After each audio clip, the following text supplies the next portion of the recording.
കാൽനൂറ്റാണ്ട് ഇടതുപക്ഷം ഭരിച്ച അട്ടപ്പാടിയിലെ പുതുവ പഞ്ചായത്തിൽ LDFന് ഒരു സീറ്റ് പോലും നേടാനായില്ല. ആകെയുള്ള 14 വാർഡുകളിൽ 7 വീതം സീറ്റുകളിൽ CPMും CPIയും മത്സരിച്ചെങ്കിലും എവിടെയും ജയിക്കാനായില്ല. പല വാർഡുകളിലും LDF സ്ഥാനാർത്ഥികൾ 3ാം സ്ഥാനത്തായി. അട്ടിമറിയിലൂടെ BJPയുടെ ഭരണം പിടിച്ചു.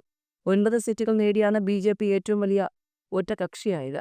ഭരണത്തിലെ പോരായ്മകൾ ജില്ലാ നേതാക്കൾ തിരുത്താൻ ശ്രമിച്ചിട്ടും എതിർത്തിട്ടും ആര്യ രാജേന്ദ്രന് CPMിലെ സംസ്ഥാന നേതാക്കൾ നൽകിയ പിന്തുണയാണ് തിരുവനന്തപുരത്തെ തെരഞ്ഞെടുപ്പ് തിരിച്ചടിക്ക് പിന്നിലെന്ന ആരോപണം.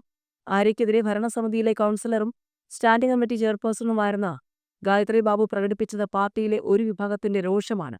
മേയർ ഓഫീസുമായി ബന്ധപ്പെട്ട കോക്കസിൽ CPMിലെ കൗൺസിലർമാർക്കടക്കം എതിർപ്പുണ്ടായിരുന്നു. ആര്യയ്ക്കെതിരെ സമൂഹമാധ്യമങ്ങളിലെ CPM പ്രൊഫൈലുകളിലടക്കം നിറയുന്നതും ട്രോൾ മഴയാണ്. ഭരണകാലയളവിൽ ആര്യയുണ്ടാക്കിയ വിവാദങ്ങളിലെല്ലാം സംരക്ഷിക്കാൻ രംഗത്തെത്തിയത് സംസ്ഥാന സെക്രട്ടറി MV ഗോവിന്ദനും മന്ത്രി മുഹമ്മദ് റിയാസുമായിരുന്നുവെന്ന് ആര്യയെ എതിർക്കുന്ന CPMിലെ ഒരു വിഭാഗം ചൂണ്ടിക്കാട്ടുന്നു. രാജ്യസഭാ MPയും DYFI അഖിലേന്ത്യാ നേതാവുമായ AA റഹീമായിരുന്നു ആര്യയെ പിന്തുണച്ചിരുന്ന മറ്റൊരാൾ. ജില്ലയിലെ DYFI SFI നേതാക്കൾ ആര്യയ്ക്കെതിരെ ശബ്ദിക്കാത്തത് റഹീമിനെ പേടിച്ചാണെന്നും ആര്യ എതിർക്കുന്നവർ പറയുന്നു. പല ജില്ലാ കമ്മിറ്റി യോഗങ്ങളിലും ആര്യയ്ക്കെതിരെ രൂക്ഷ വിമർശനം ഉയർന്നെങ്കിലും നേതാക്കൾ ചിറകിലൊതുക്കി സംരക്ഷിച്ചു. കോഴിക്കോട് കോർപ്പറേഷനിൽ മേയർ സ്ഥാനത്തേക്ക് കോൺഗ്രസ് മത്സരിക്കുമെന്ന് DCC president K Praveenkumar.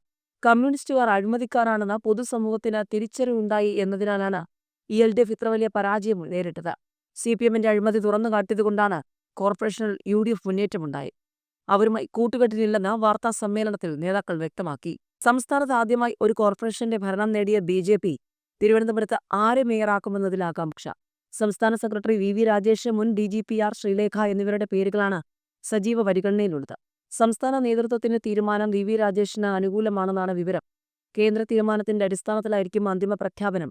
Thiruvananthapuram കോർപ്പറേഷനിൽ കൊടുങ്ങാനൂർ വാർഡിൽ നിന്നാണ് VV രാജേഷ് വിജയിച്ചത്.